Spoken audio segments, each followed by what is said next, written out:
चलिए अपने अगले टॉपिक पर मूव करते हैं, दैट इज डेटा इंटरप्रिटेशन। यार अगर आप एप्टीट्यूड रीजनिंग की बात करो, किसी भी कॉम्पिटिटिव एग्जाम की बात करो, या प्लेसमेंट एग्जाम की बात करो, या टीसीएस की बात करो, data interpretation one of the most important topic है। और इस पर्टिकुलर जो सेगमेंट है, आने वाला 30 मिनट, इसमें कंप्लीट डेटा इंटरप्रिटेशन कवर कर दूंगा। क्वेश्चंस को जल्दी कैसे सॉल्व करना है, एक्यूरेटली कैसे सॉल्व करना है, आप सीख जाओगे। बहुत सारी ट्रिक्स बताने वाला हूं। मेक श्योर इस सेगमेंट को तो पक्के से मिस मत कीजिएगा, ठीक है। टीसीएस के पॉइंट ऑफ व्यू से भी बहुत ज्यादा इंपॉर्टेंट है। डेटा इंटरप्रिटेशन में मेनली हम ग्राफ्स के साथ डील करते हैं। तो 4 ग्राफ पर आपको क्वेश्चन देखने को मिलेंगे। एक तो टेबल ग्राफ, एक पाई चार्ट, एक बार ग्राफ और एक लाइन ग्राफ। ये चारों क्या होते हैं, क्या डिफरेंस पॉइंट होता है, इसके बारे में एक बार समझते हैं और with the help of question solve करते हैं। सबसे पहली कैटेगरी यहां पर बनती है, वो है टेबल ग्राफ। तो यार डायरेक्टली हम क्वेश्चन सॉल्व करते हैं। टीसीएस में पूछा गया था, क्वेश्चन की हेल्प से समझने की कोशिश करते हैं। देखिए टेबल ग्राफ का मतलब क्या है।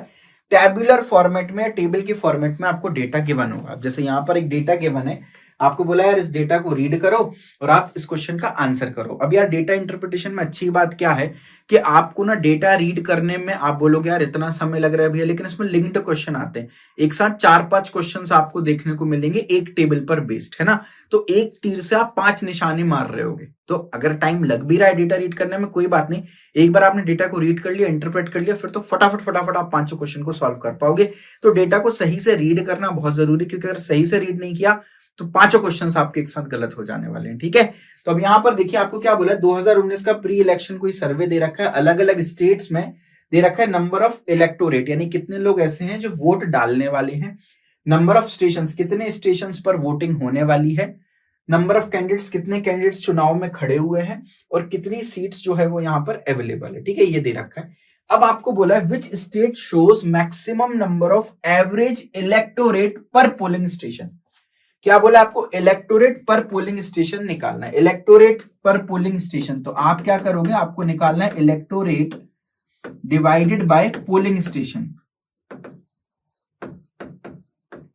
तो इलेक्टोरेट कहां दिए, ये दे रखे पहले कॉलम में कितने इलेक्टोरेट्स हैं, दूसरा कितने पोलिंग स्टेशन है। तो आपको इस डेटा को इसमें डिवाइड करना है। अब जैसे यहां पर देखो, ये वाला डेटा मैंने उठाया इधर डाला, ये वाला डेटा उठाया इधर डाला, इसको इससे डिवाइड करना है। कोई आपका रिजल्ट आएगा, वो रिजल्ट आपको सारे स्टेट्स के लिए निकाल लेना है। सारे स्टेट्स का एवरेज निकल जाएगा और आपको बताना है कौन से स्टेट का एवरेज जो है वो मैक्सिमम हो, यानी दिस डिवाइडेड बाय दिस, कौन से स्टेट का मैक्सिमम। अब आप बोलोगे भैया इतनी बड़ी बड़ी डेटा, कैलकुलेटर अलाउड हो या ना हो। चलो मैं कहता हूं अलाउड नहीं है तो भाई बैंड बज गई। अगर अलाउड है तो भी बैंड बज गई। कितने कैलकुलेशंस करोगे आप, परेशान हो जाओगे। तो हमेशा डेटा इंटरप्रिटेशन में जो मैं ट्रिक्स बता रहा हूं आपको बहुत हेल्प करेंगी। इसको बोलते हैं ट्रिक ऑफ एस्टिमेशन, ठीक है। मैं क्या कर रहा हूं, ध्यान से समझना भाई, आपके भैया का दिमाग किस लेवल पे चलता है। मैं क्या करता हूं, इस पूरे के पूरे डेटा को अपनी सहूलियत के लिए 1 लाख से डिवाइड कर देता हूं, है ना। तो जैसे फॉर एग्जाम्पल इसको ले लिया हमने, इस डेटा को 1 लाख से डिवाइड कर दिया। 1 लाख से डिवाइड करने का मतलब होता है आखिरी की 5 डिजिट एक तरीके से हटा दो, तो ये 274 पॉइंट कुछ बनेगा। तो मैं इसको 274 मान लेता हूं। तो 1 लाख से डिवाइड करने पे क्या होगा, यहां पर पॉइंट लग जाएंगे 5 डिजिट के बाद सब में। तो पॉइंट के बाद का डेटा थोड़ी देर के लिए अपन इग्नोर कर देते हैं, और यहां पर जो नंबर ऑफ स्टेशन वाला डेटा है अपन उसमें 1000 का डिवाइड दे दो। 1000 का डिवाइड देने से क्या होगा, अगेन डेटा छोटा हो जाएगा, ठीक है। अब 1000 और 10,000 ही क्यों लिए, ताकि डेटा को मैं जितना छोटा कर सकूं उतना मेरे लिए बेटर है। देखो अभी मैं with the help of example आपको समझाता हूं। यहां पर देखो मैंने क्या किया है, हर डेटा में आखिरी की 5 डिजिट उड़ा दी, अगर आप ध्यान से ऑब्जर्व कर पा रहे हो। यानी मैंने 1 लाख से डिवाइड कर दिया इन सबको, और यहाँ पे आखिरी की 3 डिजिट उड़ा दी, यानी मैंने क्या किया, इन सबको 1000 से डिवाइड किया। तो इसका आंसर 274.4 कुछ आएगा, तो मैंने इसको 274 मान लिया। इसका 70.9 कुछ आएगा तो 70 मान लिया। तो इसलिए आखिरी की 5 डिजिट उड़ा के ये मेरा छोटा डेटा हो गया। बड़ा डेटा में मुझे डर लगता है तो मैं छोटा कर लेता हूं डेटा को।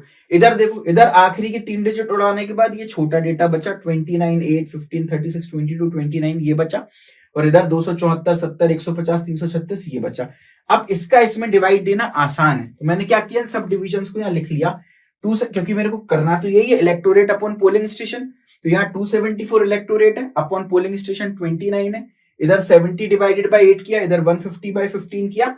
ये सारे डिविजन्स लिख लिए हर एक स्टेट के लिए। अब मेरे को तो मैक्सिमम निकालने से मतलब है ना।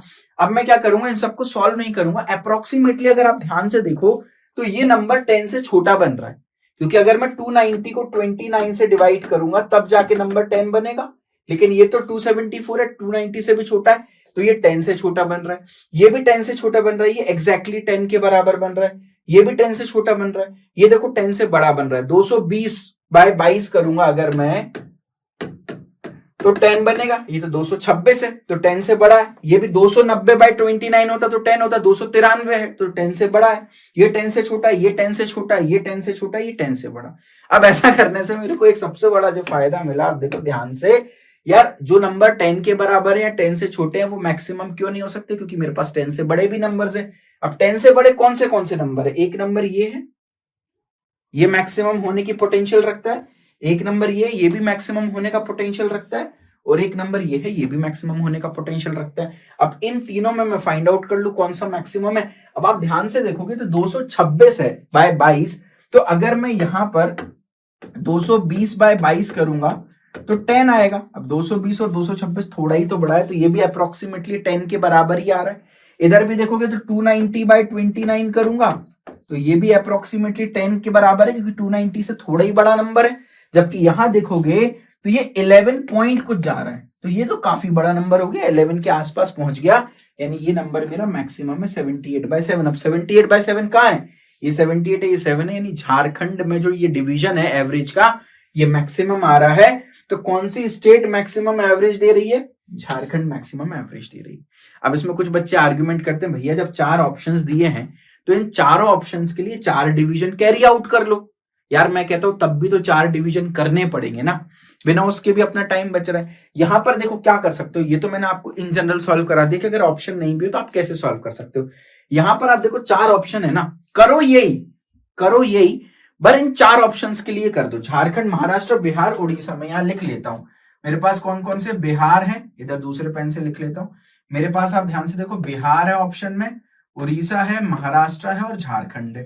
तो इन चारों के लिए कैलकुलेशन में कर लेता हूं, तो 150 बाय 15 तो 10 के बराबर हो गया, 293 बाय 29 भी लगभग 10 के बराबर हो गया, 129 बाय 13 तो 10 से भी छोटा हो गया, और ये 11 पॉइंट कुछ आ रहा है, तो झारखंड आपका वैसे भी आंसर हो गया। इस तरीके से भी आप सॉल्व कर सकते हैं। यार कहानी का तात्पर्य ये है कि आपको अप्रोक्सीमेशन करना आना चाहिए। तो कभी भी जो डेटा दिया है उसको एज इट इज मत लो, उसको जितना छोटा बना सकते हो उतना छोटा बनाने की कोशिश करो।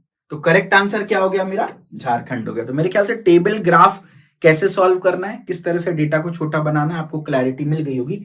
अगली कैटेगरी आती है pie chart. Again pie chart पर भी आपको काफी क्वेश्चंस देखने को मिलेंगे। वन ऑफ द क्वेश्चन मैं आपके सामने लिस्ट करता हूँ, ये टीसीएस में पूछा गया था, ध्यान से समझना क्योंकि अगला क्वेश्चन आपके लिए होमवर्क है, आपको करना है। आपको बोला यार इस पाई चार्ट को स्टडी कर लो, पाई चार्ट को हमने स्टडी कर लिया। यहां पर बोला था following pie chart shows the percentage distribution of candidates who were selected in RBI exam from 6 different districts of Madhya Pradesh. Total selected candidates from Madhya Pradesh is 54,000। आपको 6 स्टेट्स का डेटा दे रखा है, 6 सिटीज का डेटा दे रखा है मध्य प्रदेश की, भोपाल, जबलपुर, ग्वालियर, इंदौर, रायसेन और सीहोर। बोला गया है कि जो भी लोग टोटल आरबीआई एग्जाम में मध्य प्रदेश में सिलेक्ट हुए हैं उनमें से 36% लोग ग्वालियर के हैं, 24% लोग भोपाल के हैं। इस तरीके से आपको पाई चार्ट दे रखा है। अब आप अगर ध्यान से देखो, बोला टोटल इन 6 सिटीज को मिला करके 54,000 लोग सिलेक्ट हुए। अब मैं अगर चाहूं तो मैं क्या कर सकता हूं, हर एक सिटी का इंडिपेंडेंट वो निकाल सकता हूं कितने कैंडिडेट्स हुए। जैसे ग्वालियर का है तो मैं क्या करूंगा, 36% ऑफ 54,000 निकाल दूंगा, तो मेरे को एग्जैक्टली नंबर पता चल जाएगा ग्वालियर से कितने लोग सिलेक्ट हुए। भोपाल से निकालना है तो मैं 24% ऑफ 54,000 निकाल दूंगा। तो अगर मैं चाहूं तो मैं एग्जैक्टली 54,000 में हर एक सिटी से कितने लोग सिलेक्ट हुए वो भी निकाल सकता हूं। ठीक है, फिलहाल वो निकालने के लिए नहीं बोला, अगर निकालना हो तो निकाल सकते हो। अपन तो डायरेक्टली क्वेश्चन पर जंप करते हैं। आपसे बोला है total candidate selected from Jabalpur is what percentage of total candidate selected from Gwalior. अब आपको जबलपुर और ग्वालियर में कंपैरिजन कराना है कि यार जो टोटल कैंडिडेट जबलपुर से सिलेक्टेड हुए हैं वो कितना परसेंटेज है of the total candidate selected from Gwalior. देखो अब ये ना कंफ्यूजन हो गया, अब ये क्या बोला है, व्हाट परसेंटेज वाला जब भी सवाल आता है कंफ्यूजन होता है। मैं बोलता हूं उसको सॉल्व करने का सबसे बढ़िया तरीका, व्हाट को एक्स से रिप्लेस कर दो। व्हाट परसेंटेज की जगह मैंने क्या लिख दिया, एक्स परसेंटेज। तो total candidate selected from Jabalpur is what percentage पूछा है, मैं बोलूंगा is x percentage of Gwalior. What का आंसर चाहिए ना, x की वैल्यू निकाल देंगे। तो जबलपुर के जो टोटल कैंडिडेट्स हैं वो x परसेंट है ग्वालियर के, तो जबलपुर इसकी जगह इक्वल टू हो गया, x परसेंटेज को रेशियो में या फ्रैक्शन में कन्वर्ट करोगे तो x बाय 100 हो गया, ऑफ की जगह मल्टीप्लाई आ जाता है, ग्वालियर की जगह ग्वालियर आ गया। ठीक है, अब जबलपुर से कितने लोग सिलेक्ट हुए हैं, अपन ने यहाँ पर पाई चार्ट में देखा जबलपुर से 16% है, तो अपन ने बोला 16% ऑफ 54,000, ये तो जबलपुर की जनता हो गई। x बाय 100 ग्वालियर की जनता कितनी है, 36% ऑफ 54,000, ये ग्वालियर की जनता हो गई। तो 16 बाय 100 हो गया 16%, ऑफ की जगह मल्टीप्लाई 54,000, x बाय 100 36% हो गया, 36 बाय 100 मल्टीप्लाइड बाय 54,000, 54,000 से 54,000 कट गया। इसलिए मैंने बोला यहां पर कैलकुलेट करने की आपको जरूरत थी नहीं।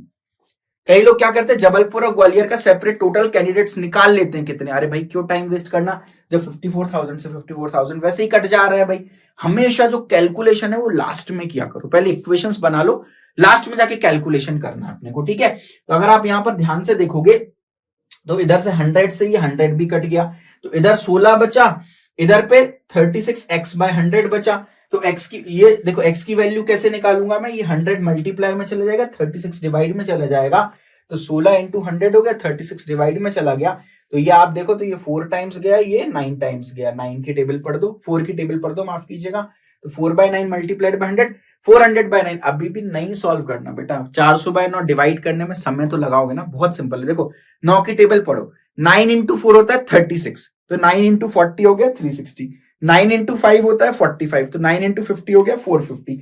तो अगर मैं 360 को 9 से डिवाइड करता तो मेरा आंसर 40 आ जाता, 450 को 9 से डिवाइड करता तो मेरा आंसर 50 आ जाता। अब 400, 360 और 450 के बीच का ही तो नंबर है, तो जब मैं 400 को 9 से डिवाइड करूंगा जो भी आंसर आएगा मेरा 40 से 50 के बीच में ही आएगा, एज सिंपल एज दैट, है ना। कैसे, 40 से अगर मैं डिवाइड करता हूं 360 बनता है, 40 50 से मल्टीप्लाई करता हूं तो 450 बनता है, 360 और 450 के बीच में ही आंसर है, नंबर है आपका 400, तो जो रिजल्ट है वो भी 40 से 50 के बीच में आएगा। एक ही ऑप्शन है जो 40 से 50 के बीच में मैच कर रहा है, दैट इज ऑप्शन डी, और option D is the correct answer. एक तरीका। दूसरा तरीका इसमें आप ये भी कर सकते हो, क्योंकि पाई चार्ट गिवन है ना, अपन तो कहते हैं भाड़ में जाइए 5400 का डेटा, मेरे को नहीं मतलब मध्य प्रदेश से कितने लोग सिलेक्ट हुए, मेरे को तो जबलपुर और ग्वालियर का कंपैरिजन करना है। मेरे को पता है ये दो वैल्यूज है ना, ये आपस में तो कटी गई ना 54,000 वाली, तो 54,000 वाली वैल्यू का दरअसल कोई मतलब ही नहीं हुआ।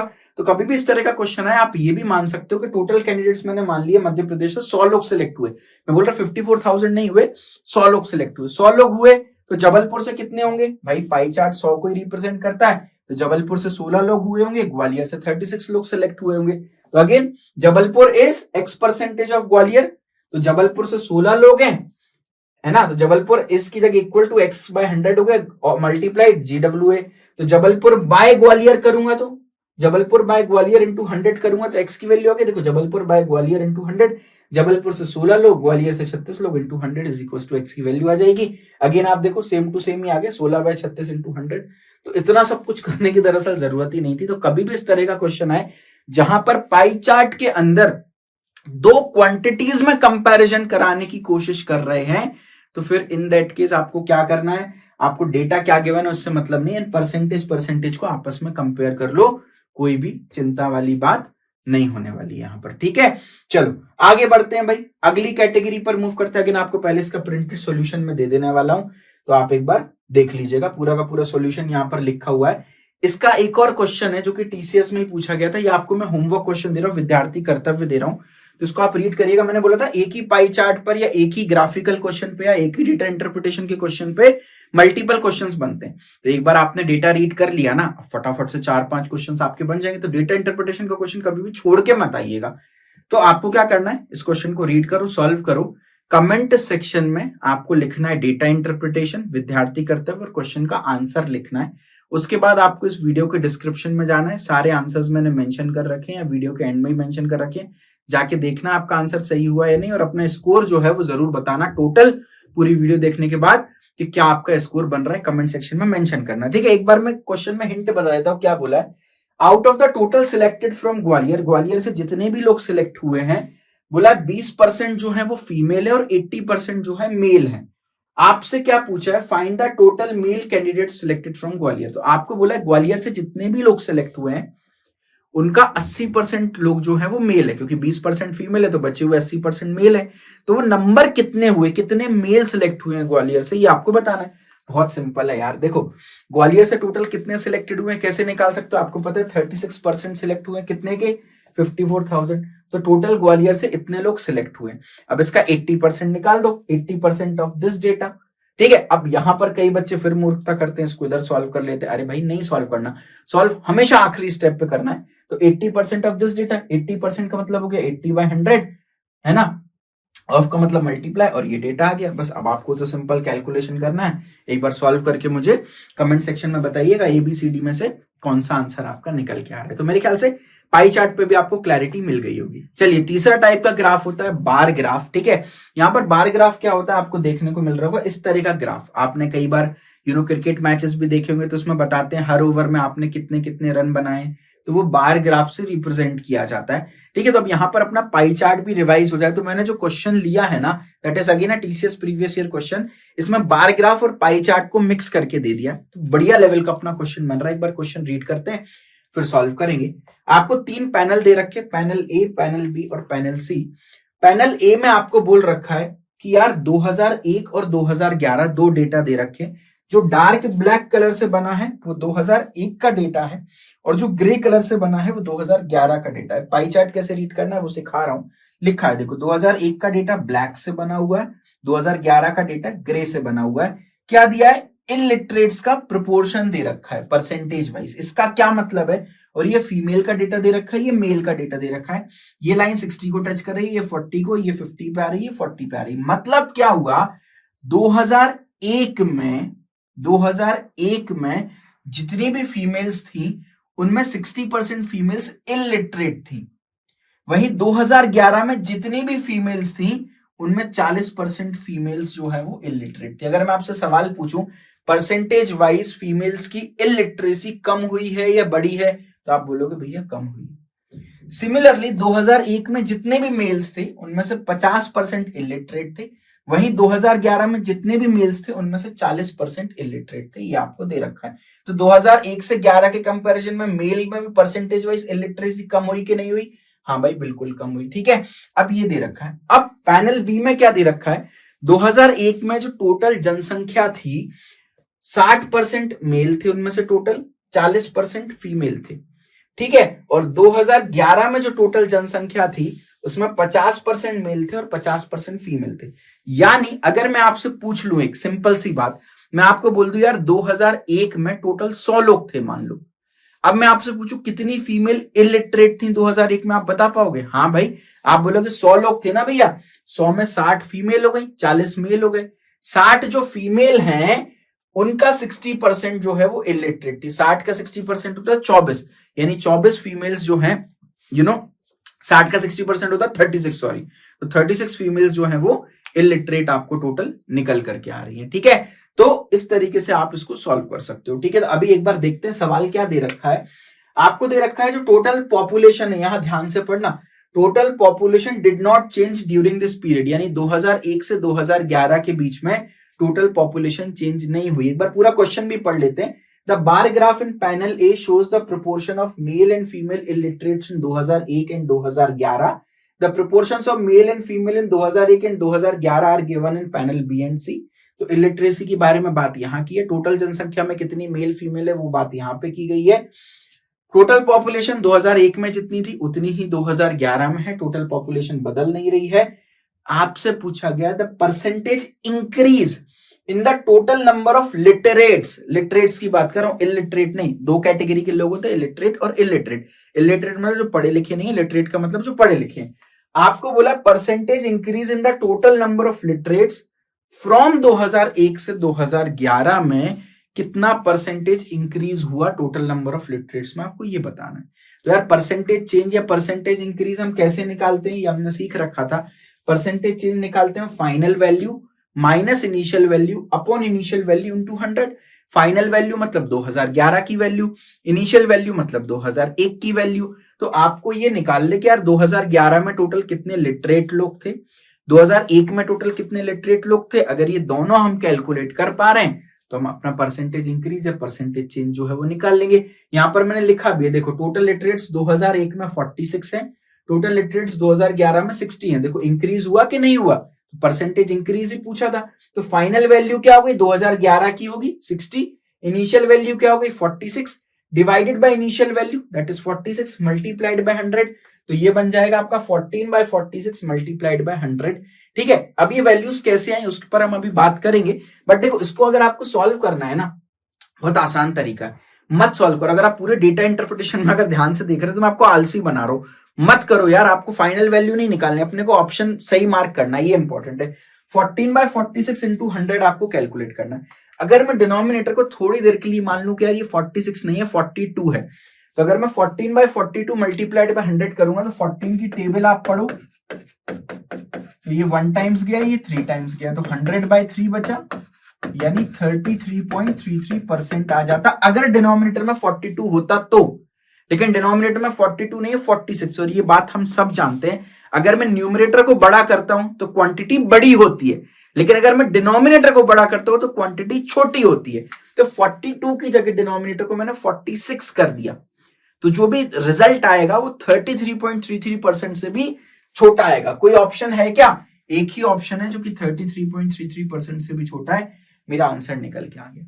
अब देखो यार, आलसी बनने का ना एक बेनिफिट यहाँ पे क्या होता है, कई बार क्या होता है आपने कैलकुलेशन सब सही की होती है, फाइनल स्टेप पे जाके आप कैलकुलेशन गड़बड़ कर देते हो, जब आपको लगता है यार क्वेश्चन में ऑलरेडी बहुत ज्यादा समय दे दिया, टाइम जा रहा है, अगले क्वेश्चन में मूव करना है, जल्दी सॉल्व करना है, या एक्साइटमेंट में कह रहे भाई अब तो आंसर आ ही गया, अब फाइनल कैलकुलेशन गड़बड़ कर देते हो। अब फाइनल कैलकुलेशन 30.43 की जगह कुछ और आ गई, तो आप बिना बात के कंफ्यूज हो जाओगे कि मैंने सही किया कि नहीं किया।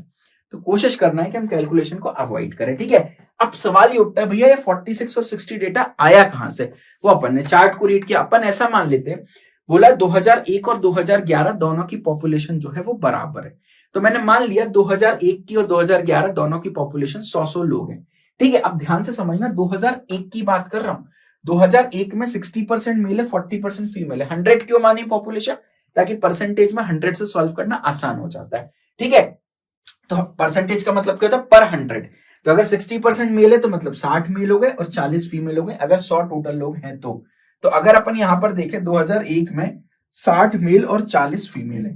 ठीक है, ये कैलकुलेट कर लिया।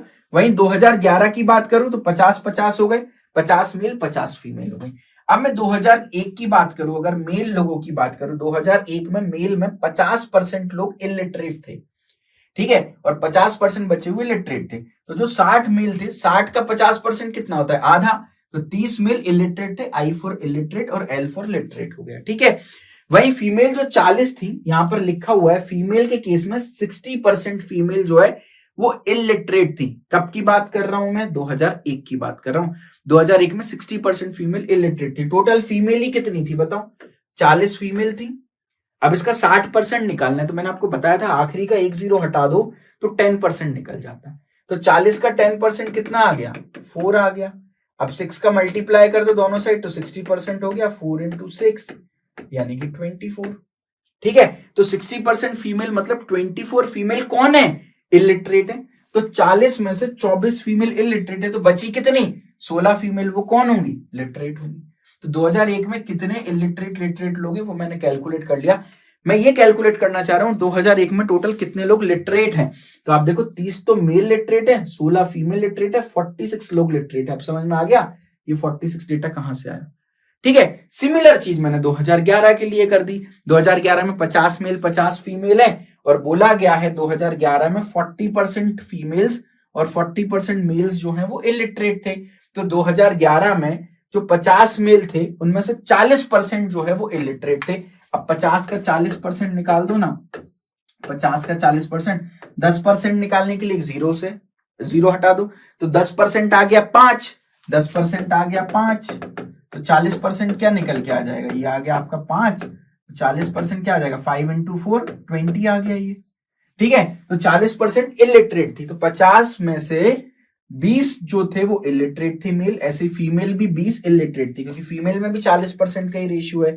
तो बचे हुए कितने, 30 मेल लिटरेट थे और 30 फीमेल लिटरेट थी, यानी टोटल 30 और 30 60 लोग आपके लिटरेट निकल के आ गए। अब यहां तो यार मैंने पूरा सॉल्व किया, आप क्या कर सकते थे, आप सिर्फ लिटरेट का परसेंटेज निकाल सकते थे। कैसे? जैसे आपने यहाँ पे देखा 60% फीमेल इलिटरेट थी, तो 40 लिटरेट हुई होंगी, इधर पे 60% लिटरेट हुई होंगी, इधर 50% मेल लिटरेट हुए होंगे, इधर 60% मेल लिटरेट हुए होंगे। टोटल मेल आपने कैलकुलेट कर लिए, इधर से टोटल मेल 60 थे, उधर पे टोटल मेल 50 थे, है ना। तो मेल की बात करूं तो 50 का 50% आपने निकाल दिया, इधर पे 60 मेल थे तो 60 का 50% मेल निकाल दिया। देखो ऐसे समझो ना, 60 मेल थे 2001 में, 60 मेल थे, और 2001 में 50% मेल लिटरेट थे, तो 30 मेल यहां से लिटरेट हो गए। वहीं 2001 में फीमेल कितनी लिटरेट थी? 40% थी, और फीमेल 40 थी। 40 का 40% कितना होता है बताओ? 16 होता है, तो 46 आ गए लिटरेट टोटल। ठीक है। सिमिलरली अगर मैं 2011 की बात करूं तो 50% मेल है, यानी 50 लोग मेल हैं 2011 में, और उसका 60% कितना होता है? 50 का 60% 30 होता है। सिमिलरली फीमेल भी 50 थी और फीमेल भी 60% जो है वो लिटरेट थी, तो 30 फिर आ गया, 60 आ गया। डायरेक्टली भी सॉल्व कर सकते हो, ये उन लोगों के लिए जो परसेंटेज को इमेजिन कर पा रहे होते हैं। अगर नहीं भी कर पा रहे हो तो इस तरीके से टैबुलर फॉर्मेट में भी आप सॉल्व कर सकते हो। सवाल ये है कि टोटल लिटरेट्स हमारे निकल गए, आगे की कैलकुलेशन आपको ऑलरेडी पता है, तो इस तरीके से हम इस क्वेश्चन को सॉल्व कर सकते हो। तो कभी भी bar graph, pie chart, data interpretation का क्वेश्चन आए किसी भी फॉर्मेट में, डेटा को शॉर्ट करने की कोशिश कीजिए और डेटा को एज्यूम करने की कोशिश कीजिए। 100 एज्यूम करके चलोगे तो आपके आंसर जल्दी आएंगे। तो मेरे ख्याल से अगर कॉम्बिनेशन आ जाए बार ग्राफ पाई चार्ट का या टेबल ग्राफ बार ग्राफ किसी भी तरह का, तो आप सॉल्व करने लायक स्थिति में आ गए हैं। अगली कैटेगरी है हमारी लाइन ग्राफ। लाइन ग्राफ ना सबसे आसान कैटेगरी होती है। देखिए आपने क्रिकेट में कई बार इस तरह का ग्राफ देखा होगा जहां पे दो टीम्स के बीच में कंपैरिजंस बताते हैं, तो ये बेसिकली लाइन ग्राफ होता है। यहाँ पर बता रहे हैं कि हर ओवर में टीम के कितने कितने रन्स बन रहे हैं। ब्लू लाइन जो है वो इंडिया के लिए है, ग्रीन लाइन बांग्लादेश के लिए।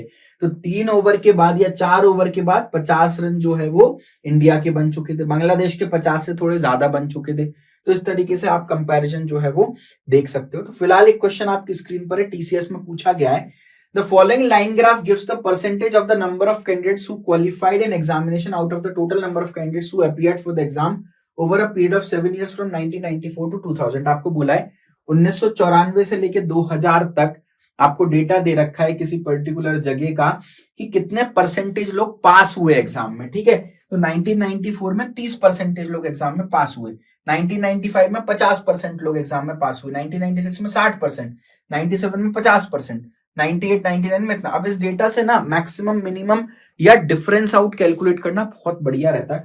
आपसे पूछा जाए यार कौन सी ईयर में मिनिमम परसेंटेज लोग पास हुए, आप बोलोगे 94 में। कौन से ईयर में मैक्सिमम परसेंटेज लोग पास हुए, आप बोलोगे 98 99 में, राइट। तो इस तरीके से आप डेटा जो है वो रीड कर सकते हो। फिलहाल आपको इस पर्टिकुलर क्वेश्चन में क्या दिया था, the difference between the percentage of candidate who qualified to appeared was maximum in which of the following pair of years. आपको 4 सालों का पेयर दे रखा है और बोला गया डिफरेंस कौन से उसमें मैक्सिमाइज आ रहा है, मतलब कौन से में मैक्सिमम डिफरेंस आ रहा है।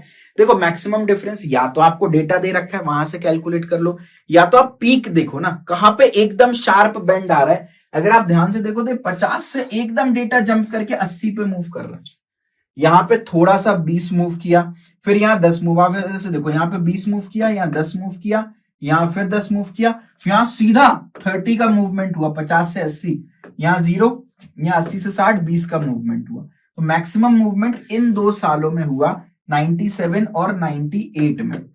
तो ऑप्शन में दे रखा है कि 97 98, आप देख लो दे रखा है, आंसर आ गया डायरेक्टली। या आप चाहो तो ईयर ऑन ईयर भी कैलकुलेट कर सकते हो। 94 और 95 में 20 का डिफरेंस आ रहा है, 97 98 में 30 का डिफरेंस, 98 99 में 0 का डिफरेंस, 99 में 2000 में 20 का डिफरेंस। तो हर जगह मैक्सिमम 20 का डिफरेंस, लेकिन यहाँ 30 का डिफरेंस आ रहा है, ये आंसर निकल के। अब इससे ज्यादा आसान क्वेश्चन जो है क्या हो सकता है। ठीक है, तो लाइन ग्राफ में किस तरह का क्वेश्चन आएगा आपको एक बेसिक हिंट मिल गई होगी। तो अगेन आपके लिए पूरा प्रिंटेड सॉल्यूशन भी डाल दिया, एक बार चाहो तो रीड कर सकते हो। तो चारों टाइप के ग्राफ हमने पढ़ लिया, आप लिख कर ले लीजिए। इन चारों में से किसी एक ग्राफ पर ही क्वेश्चन आने वाला है, तो अच्छा खासा आपको क्लैरिटी मिल गया होगा। तो डेटा इंटरप्रिटेशन अगर आपको टॉपिक पसंद आया हो, चीजें समझ आई हो, मेरी अप्रोच अच्छी लगी हो, तो वीडियो को लाइक करना है, चैनल को सब्सक्राइब करके बेल आइकन दबा देना है और कमेंट सेक्शन में बताना है ये टॉपिक आपको कैसा लगा।